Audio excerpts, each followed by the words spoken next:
आ गोटे प्रसंग होची जे विधानसभा कमिटी 3 मास है गठन हलानी बीजेडी राज्यपाल दृष्टि आकर्षण कला विधायक अधिकार पूर्ण है कमिटी गठन होते विभिन्न कमिटी विभिन्न सुपारिश करते सरकार भूल बटा देखा जाता किंतु आज घोषणा कर बाचस्पति केमी देखुं। द्वितीय कथा हूँ 11 जन विधायक बीजेडी 8 जन कांग्रेस 3 जन विधायक निलंबन होते विभिन्न कमिटी सामिल कर प्रश्न हो किए सुपारिश कला।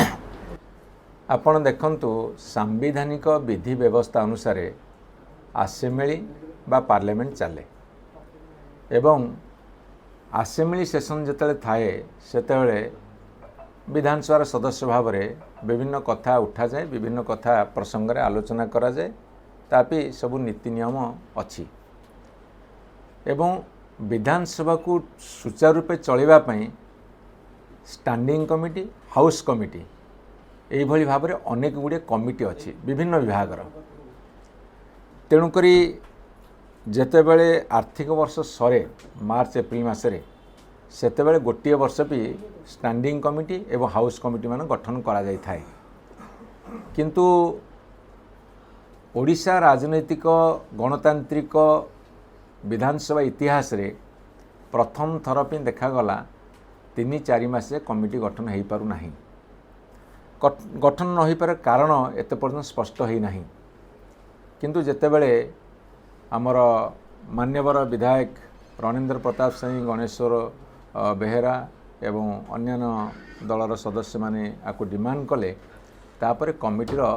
रूपरेखा तैयारी होती। एठी आपन आउ गोटे कथा मुझे स्पष्ट करदेवाक चाहे जे कमिटी को जो निर्वाचित हुंती से नोमिनेशन पत्र भरा जाए नोमिनेशन करा जाए नामांकन पत्र भरा जाए तेणु वर्तमान आपन जो प्रश्न रखुंट किए को कमिटी गला केमिति गला किए कहापी नोमिनेशन कला नोमिनेशन रे किए दस्खत कला किए प्रपोजर है किए सेकेंडर है किए प्रस्तावक है किए समर्थक है सेटा जितेबाला जना पड़ो जे जो बीजेडी 8 एवं कांग्रेस 3 जन सस्पेंडेड एमएलए माने अच्छी से माने कौ दलरू गले कहीं मो पाखे एत पर्यटन खबर नहीं तांको भी नोमिनेशन किए देला नोमिनेशन मते लगुच